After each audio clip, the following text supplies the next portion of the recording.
Very cool that he got it back. Very excited. But I want to know. I want to keep going backwards to see who took it. That's a good question. Now I'm interested in that. And I mean, speaking of something never thought we would see again, we never thought we would see the cold temps again. Oh my goodness, I know. It's just so warm, and today it's going to be warm. Now this morning, if you stepped outside at around sunrise, it was actually pretty cool. 57 degrees here in Houston, so not too bad. Why was it cool? We had a lot of dry air in place, so that let our temperatures fall. But this afternoon, we are anticipating seeing those temperatures climb, not just into the 70s, but all the way up into the 80s. Looking at a temperature right now of 78 degrees here in Houston.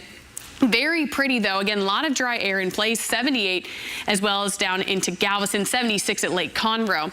And as we head throughout the day, we're going to see those temperatures rise quickly all the way up into the low to mid 80. So it is going to get warm. Looking at 83 by 2 p.m. by 4 p.m., 82 degrees. And overall for us today here in Houston, we should see our temperatures top out right around 84. So it is going to be a warm one. Looking at 84 as well over towards Wharton and 81 in Cleveland.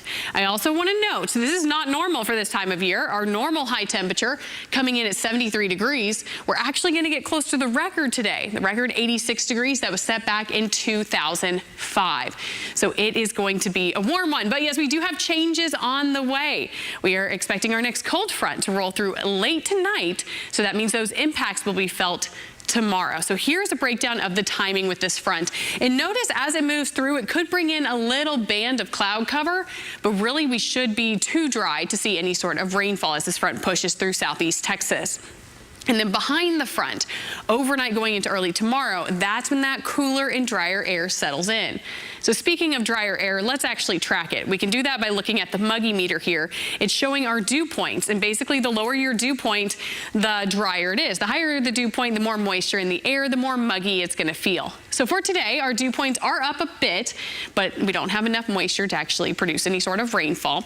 But once that front rolls through, we see those dew points dive down into the 40s. So very comfortable and a lot cooler as we head into Thursday and Friday. And with drier air in place, that actually lets us get cooler. So heading into tomorrow morning, low temperatures, low to mid 50s. Heading into Friday morning, looking at our temperatures in the 40s. So make sure if your kids are heading to the bus stop or just heading to school, make sure that they have those jackets handy. Now in the afternoon, it is going to feel pretty pleasant. We're going to see high temperatures as we head into Thursday and Friday in the low to mid 70s, and then we will start to warm up again as we head into next week before our next cold front rolls on through. Quick look out at the tropics. I do want to hone in on this disturbance.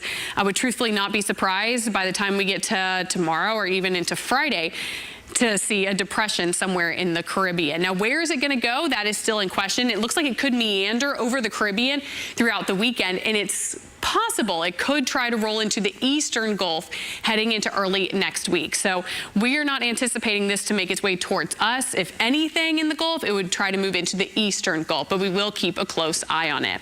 Here's a look at the rest of your forecast. Gorgeous weather behind that front. Scattered showers and storms on Monday, and then our next cold front looks to roll in Monday night into Tuesday, and that should give us a good cool down for the second half of next week.